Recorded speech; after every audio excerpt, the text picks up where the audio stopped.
Hey Nathan, diesel owners want to know, when you have low boost and more soot coming out of your engine bay than your tailpipe, what does it mean?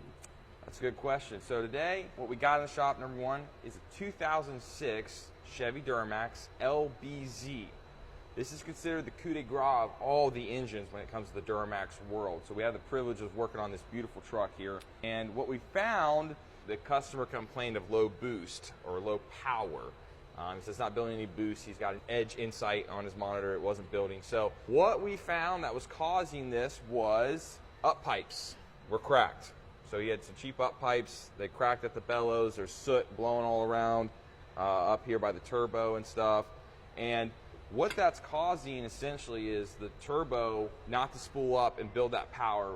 So we ended up having to pretty much pull the turbo out and kind of fix a few of the things that's already been touched, like this turbo was out already, so we fixed a lot of that. In doing so though, we did break a common issue, which is the bolts that go into the back of the turbocharger and on the exhaust manifold. We'll talk to you about that in a little bit later down the road. But when you guys have low boost and there's a lot of soot coming in the engine bay, have us check it out, have professionals check it out. We put a smoke machine on this thing which shows the amount of boost of where it was leaking because the smoke was escaping from where it wasn't sealing up at. We found that, we fixed it, but that's what we're kind of got going on. Hopefully that helps you guys, but we pulled this. Up pipes can be a major contributor to low power just with not spooling the turbo up. I want to show you guys this. Stay tuned, we'll show you guys when it runs.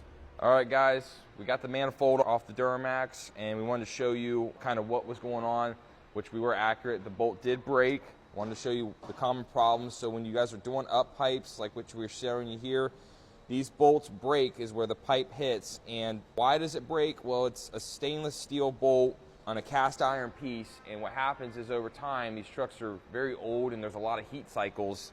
So we have hot, cold, and over time it hardens this bolt extremely hard. It's like making a knife or a sword or some sort. It's the heat process that becomes very brittle. It's kind of the nature of the beast. We really try to take preventative measures like penetrating oil to soak that so that they don't break, but sometimes it's inevitable. While we're here though, I wanted to show you, we have to replace it. The other option is drilling, but replacing it is more economical. This is the old manifold, and I wanted to show you on the driver's side manifold specifically. You can see this is the front, this is the rear of the manifold. So we have the cylinders pushing exhaust gas through, and for some reason all factory manifolds choke down the third cylinder on the rear.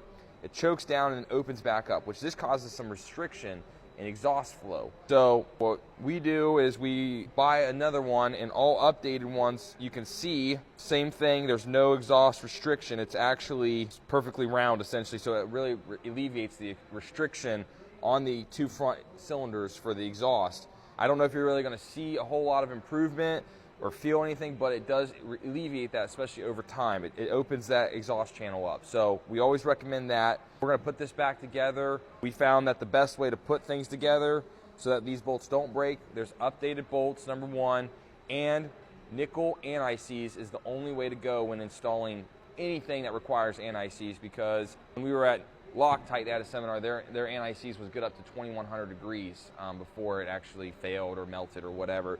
Do not use copper anti-seize. Do not. We've done that in the past. It's not good. It's like rated for 500 to 800 degrees, somewhere in that range. So keep us in mind on this. So if I have a Duramax that needs up pipes, what's the first thing I should do? if you do have problems or you think you have problems, call us. We're in the central Ohio area, just 20 minutes south of Columbus. Get an accurate diagnostic of what's going on. Let us take a look at it, or a professional take a look at it, so that way we can get you an accurate diagnostic. That way it's not something else like a down pipe versus an up pipe.